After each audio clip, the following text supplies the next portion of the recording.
భూపతిస్ purple frog, దీన్ని jewel of Gondwana అంటారు. Living Faasil అని కూడా అంటారు.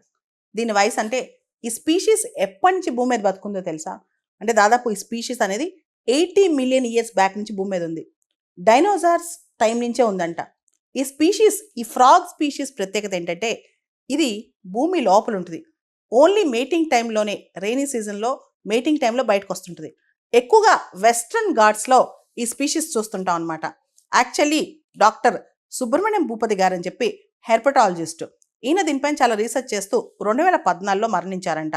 దాంతో ఈ పర్పుల్ ఫ్రాగ్కి భూపతి పర్పుల్ ఫ్రాగ్ అని చెప్పి పేరు పెట్టారు. 2017లో CCMB, centre for cellular and molecular biology వాళ్ళు, ముఖ్యంగా దానిలోని సైంటిస్టులు ఈ పర్పుల్ ఫ్రాగ్ యొక్క ఫీచర్స్ని బయట చెప్పారనమాట. దీని యొక్క genetic bar coding, acoustic analysis ఇవన్నీ కూడా చేశారనమాట. యాక్చువల్లీ ఇది ఎప్పుడు కూడా అండర్ గ్రౌండ్లో ఉంటుంది, సబ్ టెరేనియన్ అనమాట. హెవీ రెయిన్ఫాల్ వచ్చినప్పుడు అలాంటప్పుడు వచ్చి మేటింగ్ చేసుకుని మళ్ళీ వెళ్ళిపోతుంటుంది. ఈ భూపతి పర్పుల్ ఫ్రాగ్ అనేది ఓన్లీ బ్రీడింగ్ చేయడానికి మాత్రమే హెవీ రెయిన్ఫాల్ సీజన్లో భూమి మీదకి వస్తుంటుంది అనమాట.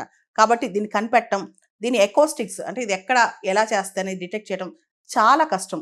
మోస్ట్ ఆఫ్ ద థింగ్స్ అంటే ఇది అండర్ గ్రౌండ్లో చేస్తుంది కాబట్టి దీన్ని కౌంట్ చేయడం, దీన్ని లెక్కించడం కష్టం. ఇది క్రిటికల్లీ ఎండేంజర్డ్ కేటగిరీలో ఉందన్నమాట. ముఖ్యంగా రెయిన్ఫాల్ సీజన్లోనే రీప్రొడక్షన్ బయటకు రావడం వల్ల దీన్ని పట్టుకోవడం, దీన్ని సేవ్ చేయడం కూడా చాలా కష్టం. అయితే ఈ భూపతి పర్పుల్ ఫ్రాగ్ యొక్క సంఖ్య కూడా చాలా తక్కువ ఉంది.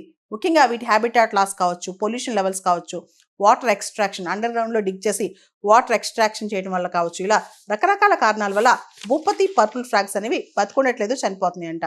వీటిని చాలా కష్టం, ఇవి ఎలా ఉంటాయి, దీని బిహేవియర్ ఏంటి, ఇవి ఎక్కడ కనిపిస్తాయని అబ్జర్వ్ చేయడం చాలా కష్టం. వీటి జనాభా లెక్కించడం ఇవన్నీ చాలా కష్టం అనమాట. దాంతోపాటు ఎకోస్టిక్ ఇన్విజిబిలిటీ అంటే వీటి సౌండ్స్ భూమి మీదకి వచ్చి దాన్ని డిటెక్ట్ చేయడం చాలా కష్టం.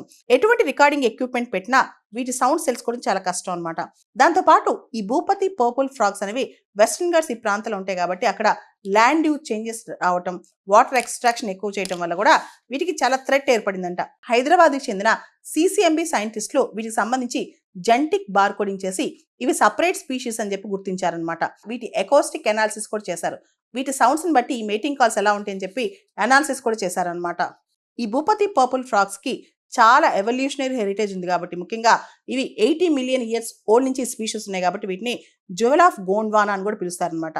అయితే దీనికి ఇంత చరిత్ర ఉన్నా సరే 2017 వరకు కూడా వీటి గురించి ఎక్కువ బయట తెలియదు. ఎందుకంటే ఇవి చాలా సీక్రెటివ్ లైఫ్ లీడ్ చేస్తాయి, అంటే చాలా దాక్కుని బతుకుతాయి అన్నమాట. అండ్ మన బయోడైవర్సిటీని కాపాడాలంటే అండ్ రకరకాల స్పీషీస్ని కాపాడాలంటే ఇలాంటి వాటి గురించి తెలుసుకోవాలి. ముఖ్యంగా ఈ భూపతి పర్పుల్ ఫ్రాగ్స్ మీద ఇంకా ఎక్కువ రీసెర్చ్ చేస్తే ఇంకా రహస్యాలు ఎక్కువ బయటపడే అవకాశం ఉంది.